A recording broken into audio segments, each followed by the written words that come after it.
Du jour au lendemain, on a commencé à sortir des champions. Mais pas 1, 2, 3. Des titres de champion de France, on en a des centaines.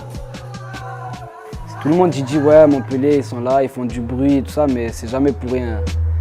Il n'y a pas un club en France qui a sorti autant de champions que nous. On a des petits, c'est comme les petits, ici on a une super grosse génération au niveau du club, c'est même sûr. Je serai avec des petits, enfin ce seront plus des petits, mais ce sera avec mon jeu.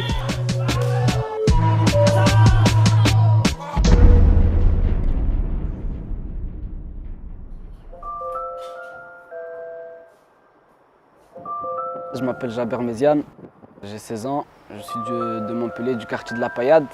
J'ai commencé le taekwondo il y a 8 ans.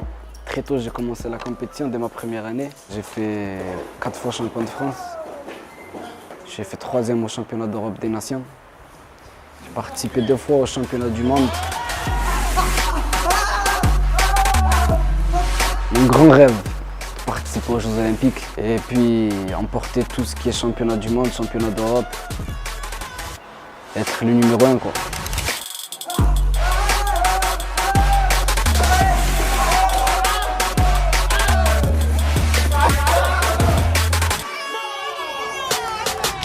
Le club est né vraiment au Val-de-Croze, qui était un quartier qui était très connu dans les années 95, qui était un quartier très chaud. Et mon père a dit mais pourquoi pas créer un club de taekwondo qui permettrait à tous ces gamins de pouvoir s'occuper, d'apprendre quelque chose, de canaliser leur énergie et pourquoi pas peut-être un jour de devenir des champions. Mon père est décédé 2 semaines avant l'ouverture officielle du club. Donc c'est vrai que sans mon père, je me disais mais quel est l'intérêt de continuer quoi. Et c'est ma mère. Ma mère elle m'a dit écoute, essaye au moins, juste essaye une année pour voir si ce projet peut marcher. Je suis avec lui, on se lève tous les deux au travail. Dès que je démarre mon cœur, ça il rentre, ça vite con. On a eu des champions du monde, des champions d'Europe, des médailles olympiques de la jeunesse, 3 athlètes aux Jeux olympiques de Rio, des gamins du quartier. Des gamins qui sont nés dans ces quartiers-là, qui peut-être sans le taekwondo ne seraient pas devenus les personnes qu'elles sont, parce que c'est vrai qu'à travers le taekwondo, elles sont valorisées, elles sont reconnues comme des athlètes de haut niveau. On a Omar El Yazidi qui est listé en élite, médaillé européen, remplaçant aux derniers Jeux olympiques. Voilà, c'est un gamin qui s'entraîne tous les jours, qui a sacrifié toute sa jeunesse pour ça et qui fait partie maintenant des meilleurs du monde. Et c'est un candidat aux Jeux de Tokyo. Et 2024, c'est obligé. C'est Paris, c'est la France, et c'est obligé. Nos gamins, ils ont un seul objectif, quelle que soit leur origine ou leur religion, c'est de rentrer en équipe de France. Parce que beaucoup de nos gamins ont la double nationalité. Mais il n'y a pas un gamin qui va les combattre pour un pays étranger. Le gamin, il est né à Montpellier, il est français, il combattra pour la France, pas une autre nation.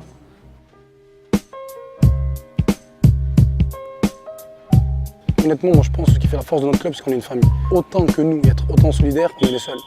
On est 20, 30, 40. Dès qu'il y a un dragon qui combat, tout le monde le sait. On voit toujours nos couleurs au grand, soit en finale, sur les podiums.